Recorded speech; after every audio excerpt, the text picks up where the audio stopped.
കർത്താവിന്റെ പരിശുദ്ധമായ നാമം വാഴ്ത്തപ്പെടുമാറാകട്ടെ. കഴിഞ്ഞ ദിവസങ്ങളിൽ ചില ആഴ്ചകളായിട്ട് 8-10 ആഴ്ചകളായി നമ്മളിപ്പോൾ യേശു ക്രിസ്തുവിന്റെ ഗിരിപ്രഭാഷണങ്ങളെ കുറിച്ചുള്ള പഠനമാണ് നടത്തിക്കൊണ്ടിരിക്കുന്നത്. ഇനി ഇന്ന് അതിന്റെ അവസാന ഭാഗങ്ങളിൽ ഒന്ന് ആയിട്ടില്ല, ഒരെണ്ണം കൂടെ ധ്യാനിക്കണം. അതടുത്ത ഞായറാഴ്ച ധ്യാനിക്കും. ഞാൻ വേഗം പോകട്ടെ. മത്തായിയുടെ സുവിശേഷം 5-ാം അധ്യായം 9. മത്തായിയുടെ സുവിശേഷം 5-ാം അധ്യായത്തിലെ ഗിരിപ്രഭാഷണങ്ങളെ ആധാരമാക്കിയാണല്ലോ നാം പഠിച്ചുകൊണ്ടിരിക്കുന്നത്. അതുകൊണ്ട് ലൂക്കോസിന്റെ സുവിശേഷത്തിൽ നിന്നുണ്ട് അല്പം വ്യത്യസ്ത പദപ്രയോഗങ്ങൾ. ഞാൻ പറഞ്ഞല്ലോ, ദുഃഖിക്കുന്നവർക്ക് പകരം കരയുന്നവർ എന്നൊക്കെ അങ്ങനെയുള്ള വ്യത്യാസങ്ങളുണ്ട്. നാം അടിസ്ഥാനമാക്കി ടെക്സ്റ്റായി എടുത്തിരിക്കുന്നത് 5-ാമത്തെ അധ്യായം. അതിൽ 9-ാം വാക്യം വായിക്കാം. സമാധാനം ഉണ്ടാക്കുന്നവർ ഭാഗ്യവാന്മാർ, അവർ ദൈവത്തിന്റെ പുത്രന്മാരെന്ന് വിളിക്കപ്പെടും. കഴിഞ്ഞ ദിവസത്തിൽ നിന്ന് നമ്മൾ കണ്ടു, ആർക്ക് ദൈവത്തെ കാണാം? ആർക്കാണ് ദൈവത്തെ കാണാൻ കഴിയുന്നത്? ഹൃദയശുദ്ധി. അപ്പോൾ എങ്ങനെ നമ്മുടെ ജീവിതത്തിൽ ഹൃദയശുദ്ധി കൈവരിക്കുമെന്ന് നാം ധ്യാനിച്ചു. സമയങ്ങളുടെ കുറവ് കൊണ്ട് റിപ്പീറ്റ് ചെയ്യുന്നില്ല. ഇന്ന് പറയുന്നു, ദൈവത്തെ കാണുക മാത്രമല്ല നീ ചെയ്യേണ്ടത്, ഒരു സ്റ്റെപ്പ് കൂടെ കയറി ദൈവത്തിന്റെ മക്കളായി മാറണം. ദൈവത്തിന്റെ പുത്രന്മാരും പുത്രിമാരുമായി മാറണം. അതിനു വേണ്ടി എന്ത് ചെയ്യണമെന്നാ പറഞ്ഞത്? നാം ചെയ്യുന്ന കടമ, സമാധാനം ഉണ്ടാക്കുന്നവർ ഭാഗ്യവാന്മാർ, അവരാണ് ദൈവത്തിന്റെ പുത്രന്മാർ എന്ന് വിളിക്കപ്പെടുന്നത്. ലോകത്തിൽ സമാധാനം ആഗ്രഹിക്കാത്ത ഒരാളില്ല. ചെറിയ കുട്ടിയായാലും വലിയ കുട്ടിയായാലും. ചെറിയ കുട്ടികൾ ചിലർ ചിന്തിക്കും ചെറിയ കുട്ടികൾക്ക് സമാധാനം ഇല്ലെന്ന്. ഇല്ല കേട്ടോ, കുട്ടികൾക്കൊക്കെ നല്ല സമാധാനം, സന്തോഷം, കളിക്കും ചിരിക്കും ചെയ്യുമ്പോൾ അമ്മ വളരെ പ്രൈസലോട് അവർ ഹാപ്പിയാണെന്നാ ധരിക്കാറ്. ഞാൻ VBS വന്നപ്പോഴാ മനസ്സിലാക്കിയത്, ഈ കാണുന്ന കുട്ടികളൊന്നും ചിരിക്കുന്നവരല്ലെന്ന്. ഇവിടെ പഠിപ്പിച്ച ടീച്ചർമാർക്ക് അറിയാം. ഞാൻ ഇവരോട് പ്രത്യേകം പറയാറുണ്ട്, നിങ്ങളുടെ കുട്ടികളുമായി നിങ്ങൾ വ്യക്തിപരമായി റിലേഷൻഷിപ്പ് എസ്റ്റാബ്ലിഷ് ചെയ്യണം. അവർക്ക് തുറന്നു പറയാൻ ഒരു ആത്മവിശ്വാസം നിങ്ങൾ അവർക്ക് കൊടുക്കണം. ടീച്ചർമാരത് നല്ല രീതിയിൽ ചെയ്തു. അവരോട് ചോദിച്ചാൽ അറിയാം. ഞങ്ങൾ അവർക്ക് ഒരു അവസരം കൊടുത്തു. നിങ്ങൾ ഏറ്റവും കൂടുതൽ ആഗ്രഹിക്കുന്ന പ്രാർത്ഥന, നിങ്ങൾ പ്രാർത്ഥിക്കാൻ, നിങ്ങൾക്ക് വേണ്ടി പ്രാർത്ഥിക്കുന്ന വിഷയങ്ങൾ നിങ്ങൾ കടലാസിൽ എഴുതി, പേരെഴുതണമെന്നൊന്നുമില്ല, താല്പര്യമുള്ളവർക്ക് എഴുതാം, അല്ലാത്തവർക്ക് എഴുതണ്ട എന്ന് പറഞ്ഞ് അമ്മൻ ഒരു ബോക്സ് വെച്ച് കൊടുത്തു. ടീച്ചർമാർ കളക്ട് ചെയ്ത് കൊണ്ടുവന്നു. വായിച്ചു നോക്കിയപ്പോഴാണ് മനസ്സിലായത്, മുതിർന്നവരെക്കാൾ സമാധാനമില്ലാത്തവർ കുട്ടികളാണെന്ന്. അത് അവരുടെ വിഷയം കൊണ്ടുള്ള സമാധാനക്കേടല്ല.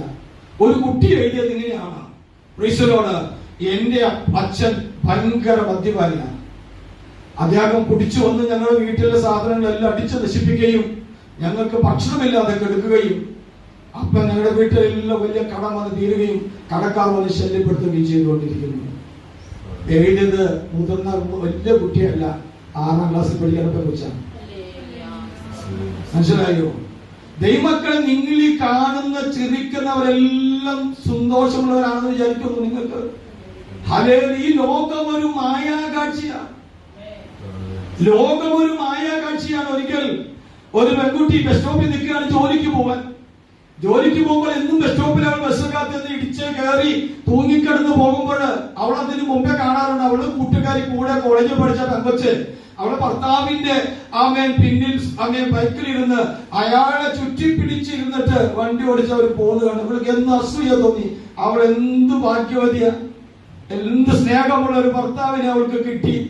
അവൾ കണ്ടോ, അവൾ ഭർത്താവിന്റെ പുറകിലിരുന്ന് ഭർത്താവിനെ ചുറ്റിപ്പിടിച്ചിരുന്ന് ചിരിച്ച് കളിച്ചിട്ട് അവർ പോകുന്നു.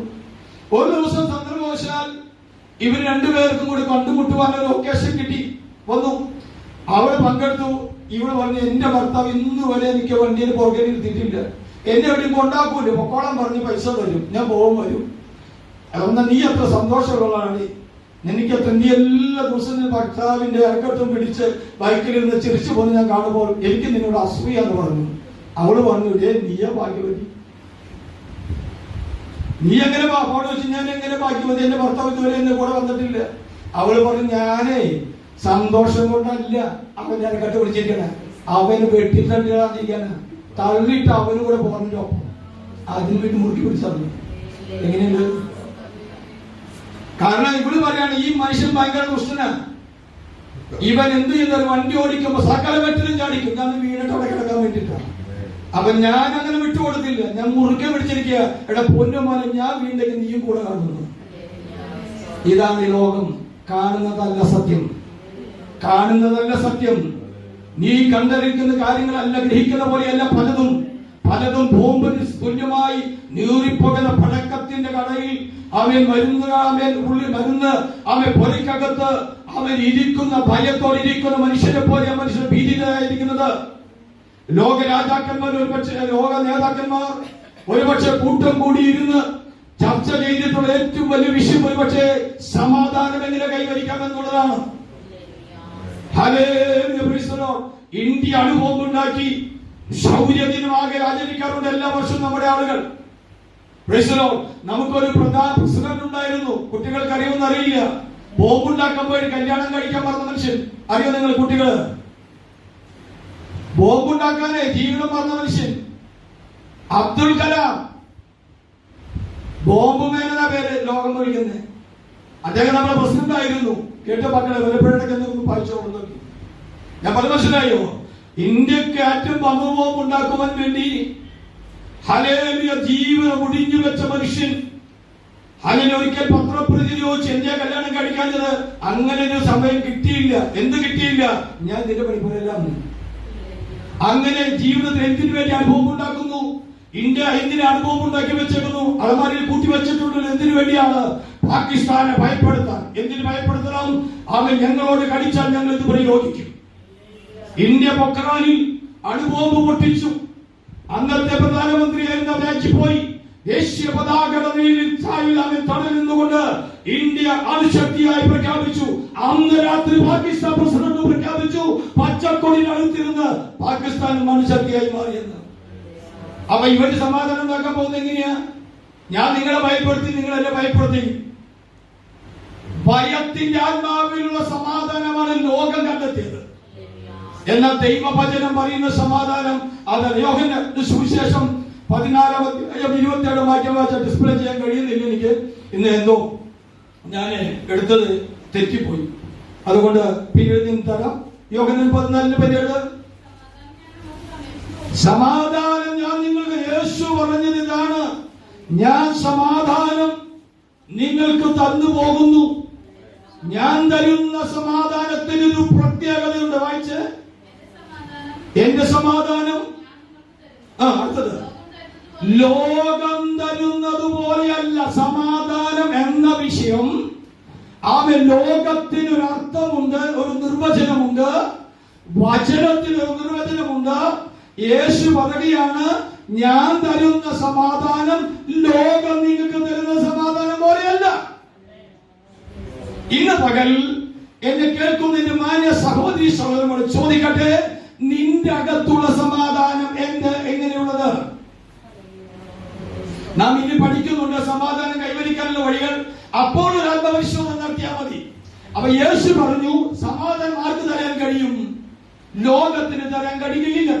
തരുന്ന സമാധാനം താൽക്കാലികമാണ്. എന്നാൽ നിത്യമായ സമാധാനം തരുവാൻ കഴിയുന്നത് യേശു ക്രിസ്തു മാത്രമാണ്. ഇന്ന് പകൽ ഈ വചനത്തിൽ ആശ്രയിച്ച്, ഈ വചനത്തിൽ ചാരി നിന്റെ സമാധാന കൂട്ടുകാരികളിലോ കൂട്ടുകാരന്മാരിലോ, ഭാര്യയ്ക്ക് ഭർത്താവിലോ ഭർത്താവിന് ഭാര്യയ്ക്കോ, മക്കൾക്ക് അമ്മയപ്പന്മാരിലോ അമ്മയപ്പന്മാർക്ക് മക്കളിലോ അല്ല, നീ വ്യക്തിപരമായ ഒരു സമാധാനം നിന്റെ ജീവിതത്തിൽ ഉണ്ടാകണമെങ്കിൽ നീ യേശു ക്രിസ്തുവിന്റെ പാദപീഠത്തിൽ ചെന്നിരുന്ന് അവിടെ നിന്ന് സമാധാനം പ്രാപിക്കണം. യേശു ക്രിസ്തു പറയുകയാണ്, ഞാൻ നിങ്ങൾക്ക് സമാധാനം തന്നിട്ട് പോകുകയാണ്. യേശു തന്നിട്ടുണ്ട്, അനുഭവിച്ചാ മതി. യേശു തരാൻ അവൻ, ഞാനൊരു ദൈവദാസൻ എന്നുള്ള നിലയിൽ അവൻ അനവധി വീടുകൾ കയറിയിറങ്ങുമ്പോൾ ഞാൻ കേട്ടിട്ടുള്ള, എനിക്ക് ഏൽപ്പിക്കപ്പെട്ടിട്ടുള്ള ഏറ്റവും വലിയ പ്രാർത്ഥന വിഷയങ്ങൾ ഒന്ന് സമാധാനം ഇല്ലെന്നുള്ളതാണ്. സ്നാനപ്പെട്ടവർക്കും സമാധാനമില്ല. പരിശുദ്ധാത്മാവിൽ അന്യഭാഷ പറയുന്നവർക്കും സമാധാനമില്ല. ആർക്കും സമാധാനമില്ല. പിന്നെ എന്താണ് യേശുവുമായ നമ്മുടെ ബന്ധം? നമ്മൾ എങ്ങനെ വ്യത്യസ്തരായിരിക്കുന്നു? ഞാൻ ഒരിക്കലും ഒരു അമ്മച്ചിയുടെ കഥ പറഞ്ഞല്ലോ. ഒരു വിധവയായ അമ്മച്ചിയുടെ 2 മക്കൾ മെഡിക്കൽ റെപ്രസെന്റേറ്റീവുമാരായിരുന്നു. അവരുടെ അപകടത്തിൽ ഒറ്റ ദിവസത്തിൽ ഏപ്രിൽ അപകടത്തിൽ മരിച്ചു. ഒരു ലോറിയുമായി കൂട്ടിയിടിച്ച് അവർ വണ്ടി മരിച്ചു, അമേലിടിച്ചു, ബൈക്ക് ഇടിച്ചു, 2 പേരും സ്പോട്ടിൽ മരിച്ചു. അവരുടെ കൂട്ടുകാരൻ മൃതശരീരം ആശുപത്രിയിലേക്ക് മാറ്റി പോസ്റ്റ്മോർട്ടം കഴിഞ്ഞ് തിരികെ വീട്ടിലേക്ക് കൊണ്ടുവരികയാണ്. അവിടെ കൂടി വന്ന മറ്റു സുഹൃത്തുക്കൾ അതിലൊരു സഹോദരൻ, ഒരു മുസ്ലിം സഹോദരനെ ഈ വീട്ടിലേക്ക് അയച്ചു. ഇവരുടെ വീടിന്റെ അടുത്തുള്ള ആളാണ്. വീടിന്റെ റൂമൊക്കെ ഒന്ന് ശരിയാക്കാൻ, ബോഡി എടുത്തുവാൻ. അവിടെ എടുത്തുവാൻ വന്നു. ഇവൻ നിരീശ്വരവാദിയാണ്, ദൈവത്തെ വിശ്വസിക്കുന്നവനല്ല. ഈ മരിച്ച 2 വിശ്വാസികളാണ്. അവരുടെ അമ്മ ചെറിയ പ്രായത്തിൽ വിധവയായതാണ്. ഈ 2 മക്കളെ പോറ്റി പുലർത്തിയത്. 2 മക്കളായി മരിച്ചെടുക്കുന്നത്. അമ്മച്ചിയോട് പോലെ, അമ്മച്ചിയെ നമുക്ക് ഈ വീടൊന്ന് വൃത്തിയാക്കണ്ടേ, ഒന്ന് ഒതുക്കി വെക്കണം, ഇന്ന് നമുക്ക് കുറച്ച് അതിഥികളുണ്ടെന്ന് പറഞ്ഞു. അമ്മച്ചിയോട് മരിച്ചെന്ന് പറയാൻ മടിയുണ്ടാ. അമ്മച്ചി ചോദിച്ചു എന്ത് പറ്റി? അവൻ പറഞ്ഞു നമ്മുടെ മക്കൾക്ക് ചെറിയൊരു അപകടം പറ്റി, അവരെ കൊണ്ടുവരുന്നുണ്ട്. അവരെ കൊണ്ടുവരുമ്പോൾ അവനെ പ്രസിനോട് അമ്മേ അവിടെ നമ്മുടെ ഓഫീസിൽ എല്ലാവരും വരുന്നുണ്ട്, ഒന്നും ഞാൻ തയ്യാറാക്കാൻ വിചാരിച്ചു വന്നതാ. അമ്മച്ചി പറഞ്ഞു അതിനെന്താ കുഴപ്പം, ചോലും കേട്ടു. അമ്മച്ചി അടിച്ചു കൊടുക്കും, വൃത്തിയാക്കി കൊടുക്കും. അമ്മച്ചി ഈ ടേബിളൊക്കെ ഒന്ന് മാറ്റണല്ലോ നമുക്ക്, ഒരു പുല്ലുവായ കിട്ടാവോ? ഇവൻ ചോദിക്കുമ്പോ അമ്മച്ചി ചോദിച്ചു, ഒരു മോനെ എന്റെ മക്കൾക്ക് എന്താ പറ്റി? ഒന്നും പറ്റിയില്ല അമ്മച്ചി, ആശുപത്രി കൊണ്ടുപോയി ഇപ്പൊ വരും, അവര് ചിലപ്പോ ഒന്ന് പുറപ്പെട്ട് കാണും.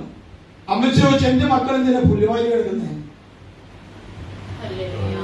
എന്തിനായി വേസ്റ്റ് കസാരകളൊക്കെ റൂമിൽ നിന്ന് മാറ്റുന്നേ? അമ്മച്ചി അവന്റെ തോള് പിടിച്ച് ചോദിച്ചു, നീ എന്നോട് സത്യം പറ, എന്റെ മക്കൾ മരിച്ചോ? ആ യുവാവ് പൊട്ടിക്കല്ലുകൊണ്ട് പറഞ്ഞു, അമ്മയുടെ തോളിൽ മുഖം വെച്ചാൽ പറഞ്ഞു, അമ്മച്ചി 2 പേരും മരിച്ചു. ഇവൻ വിചാരിച്ച അമ്മച്ചി അവിടെ കുക്കുവിളിയാൻ തോന്നാം. അമ്മച്ചി പുല്ലുമായ ഒന്നും കിട്ടിയില്ല. അവന്റെ കണ്ണുനീര് തുടച്ച് അമ്മ, വിധവയായ അമ്മ, മക്കൾ മരിച്ച അമ്മ, കൂട്ടുകാരന്റെ കണ്ണുനീര് തുടച്ചുകൊണ്ട് അകത്ത് ചെന്ന് പുല്ലുമായിട്ട് തിരിച്ച് മുഴങ്കാലം എന്ന് ദൈവത്തിന് ശ്രമിച്ചു. എനിക്ക് 2 എന്റെ ഭർത്താവ് മരിച്ചിട്ട് ഈ 2 മക്കളെ പോറ്റി പുലർത്തുവാൻ, ഇതുവരെ അവരെ ആവശ്യമെല്ലാം നൽകി കൊടുക്കാൻ, അവർക്ക് വിദ്യാഭ്യാസം കൊടുക്കാൻ, അവരെ എന്റെ വൈദ്യവിദ്യയിലും അവർക്ക് പട്ടിണി കൂടാതെ ജീവിപ്പിക്കാൻ, അവർക്ക് ഭക്ഷണം കൊടുക്കാൻ, അവർക്ക് നല്ല വിദ്യാഭ്യാസം കൊടുക്കാൻ കർത്താവേ നീ സഹായിച്ചതിനായി സ്തോത്രം. ഇപ്പോൾ തിരികെ പ്രകാരം അങ്ങയുടെ ഇഷ്ടപ്രകാരം അവരെ അങ്ങയുടെ അടുക്കിലേക്ക് മാറ്റണമെന്ന് തീരുമാനിച്ചു. ഞാൻ അതിനായിട്ട് സ്തോത്രം ചെയ്യുന്നു. ഇത് കണ്ട നിരീശ്വരവാദി ദൈവമില്ലെന്ന് പറഞ്ഞു നടന്നവൻ ഇന്നൊരു ഉപദേശിയ. അവൻ ചിന്തിച്ചു ഈ സമാധാനം എന്താ? 2 മക്കളും ലോകത്തിലെ ഏകാശ്രയമായിരിക്കാൻ 2 മരിച്ചിട്ടും വൈദ്യവത്തിന് കഷ്ടപ്പെട്ടിട്ട് തന്റെ വാർദ്ധക്യത്തിൽ തനിക്ക് ആശ്വാസമായി തീരുമെന്ന് വിശ്വസിച്ച മക്കൾ മരിച്ചിട്ട് അവരുടെ സംസ്കാരം നടത്തുന്ന അമ്മ പറയുന്നു ദൈവത്തിന് സ്തോത്രം. ഇതാണ് വചനം പറയുന്നത്. ലോകം തരുന്ന സമാധാനമല്ല, ഞാൻ നിങ്ങൾക്കൊരു സമാധാനം തരുന്നുണ്ട്. കിട്ടിയതായിട്ട് വല്ലതുമുണ്ട്?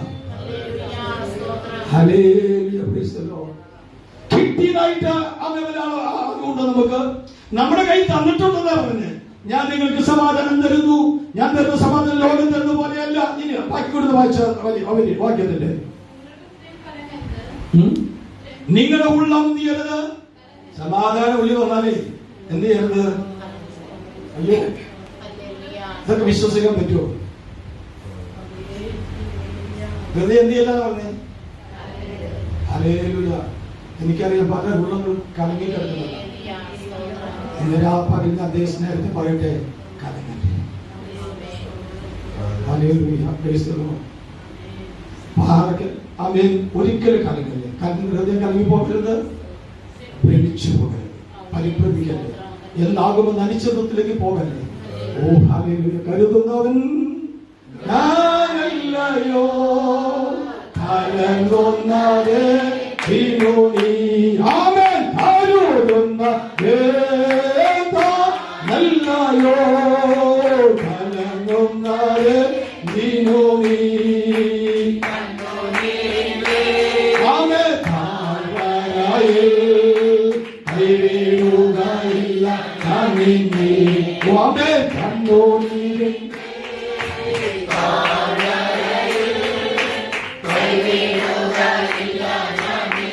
അപ്പൊ സമാധാനം ലോകത്തിന് തരുവാൻ കഴിയുകയില്ല.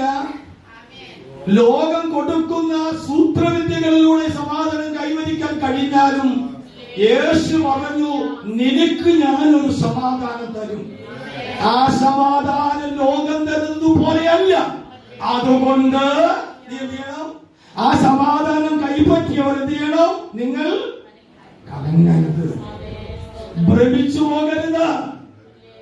ഇന്ന് പകൽ ഈ വാഗ്ദത്ത വചനം ഉള്ളിലേക്ക് ഏറ്റെടുത്ത് ഇന്ന് പകൽ ആശ്വാസം പ്രാപിക്കാൻ ദൈവമക്കളെ നമുക്ക് കഴിയട്ടെ.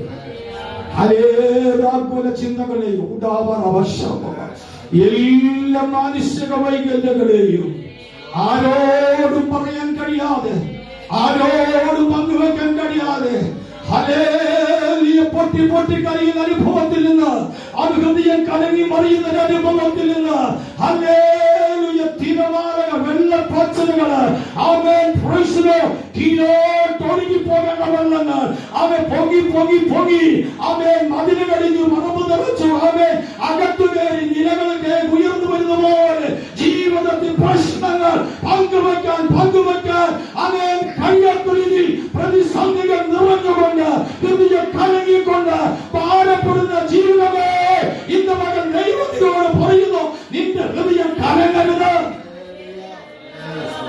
നീ ഭ്രമിച്ചു പോകരുത്. നിന്റെ അടുക്ക നിൽക്കുന്ന രമനാഥൻ നീട്ടിത്തരിക എന്റെ സമാധാനം. യേശുവിന്റെ സമാധാനത്തിന്റെ പ്രതികാമ പ്രത്യേകത എന്താ നമുക്കറിയാമല്ലോ. 10 മിനിറ്റ് കൂടെ നേടുക. യേശുവിന്റെ സമാധാനം എവിടേക്ക് വെളിപ്പെട്ടു? ഗെത്സമനിയിൽ വെളിപ്പെട്ടില്ല. യേശു യൂദാസിനെ കൂടെ നടത്തുമ്പോൾ യേശുവിനെ അറിഞ്ഞുകൂടായിരുന്നോ അവൻ ചതിക്കുന്നു? ഇല്ലേ? യൂദാസിനെ കൂടെ നടത്തുമ്പോൾ യേശുവിനെ അറിയാൻ ചതിക്കുന്നു. അന്തിമോചനത്തിരിക്കുമ്പോ പറയും, ഇതിനൊരുത്തൻ നമ്മൾക്ക് ബുദ്ധിവെക്കുക, നമുക്ക് പാലവെക്കുന്നു.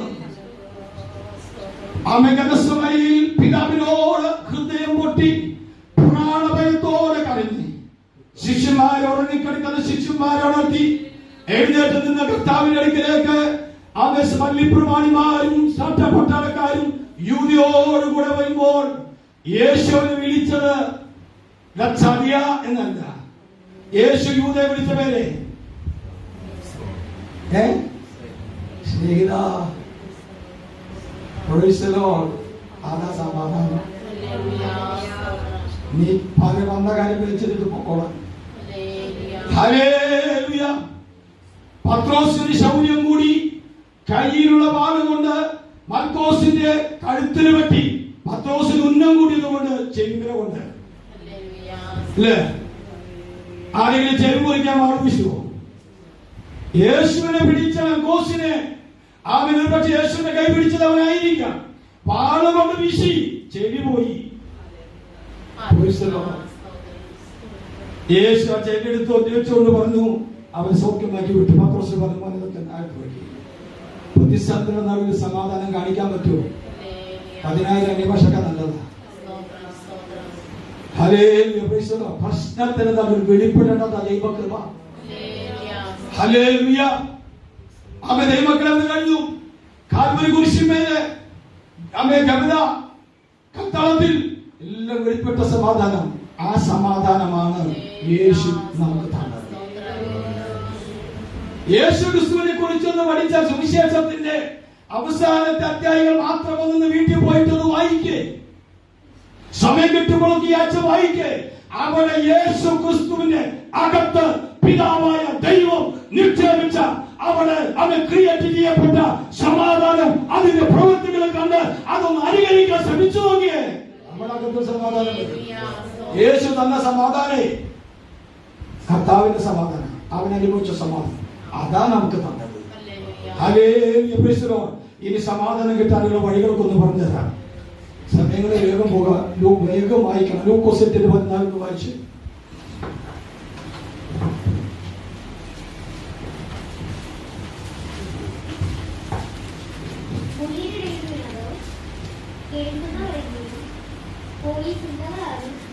എട്ടിന്റെ 14 സോറി ഞാൻ തെറ്റി ഞാനാ തെറ്റിയത്.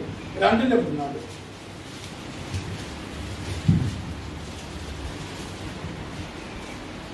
ലൂക്കോസ് 2:10.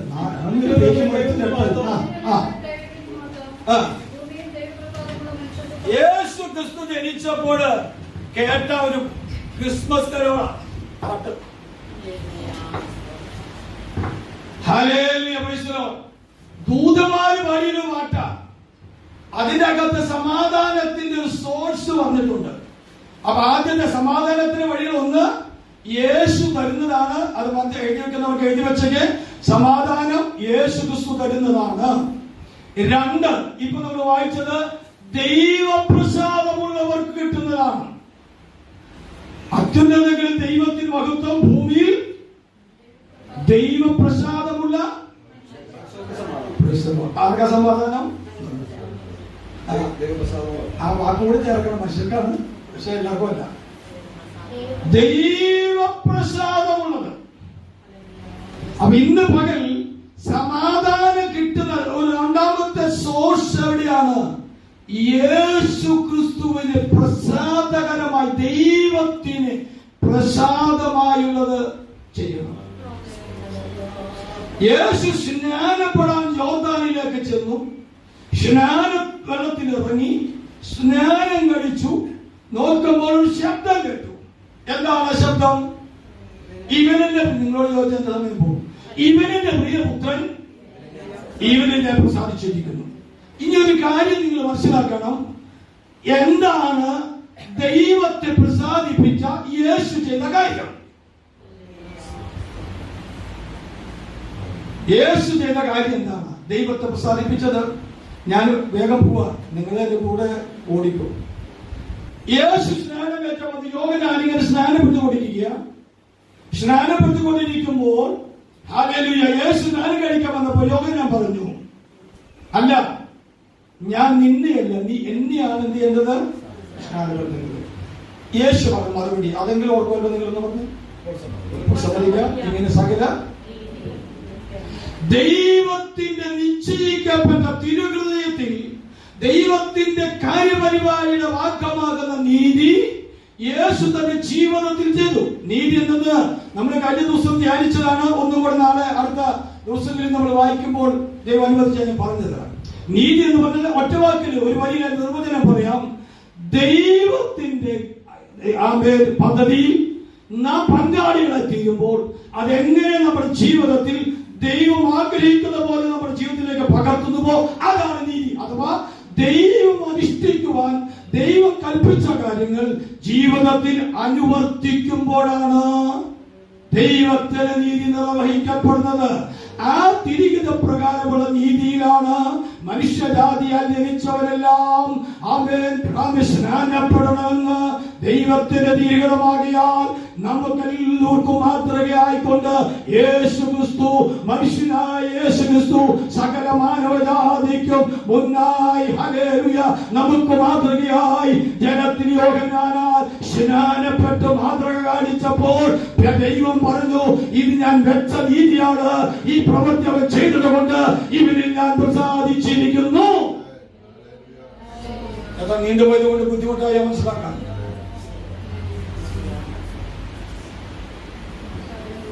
അങ്ങനെ കർത്താവിന്റെ കൽപ്പനകളെ ജീവിതത്തിൽ അനുവർത്തിച്ച് നടപ്പിലാക്കുമ്പോൾ ദൈവപ്രസാദം കിട്ടുന്നു.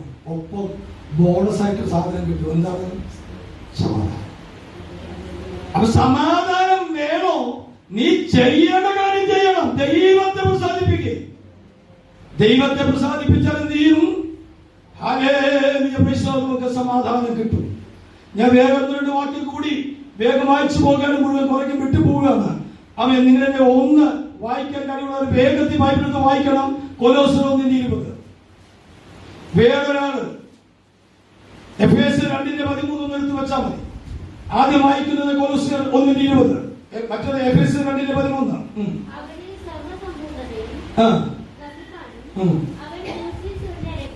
യേശു ക്രിസ്തു ക്രൂശിൽ ചൊരിഞ്ഞ രക്തം കൊണ്ട് അവൻ മുഖാന്തരം, മൂന്നാമത്തത് എഴുതുന്നവർക്ക് വേണ്ടി പറയുന്നു, യേശു ക്രിസ്തുവിന്റെ ക്രൂശ് മരണത്താലാണ് സമാധാനം വരുന്നത്.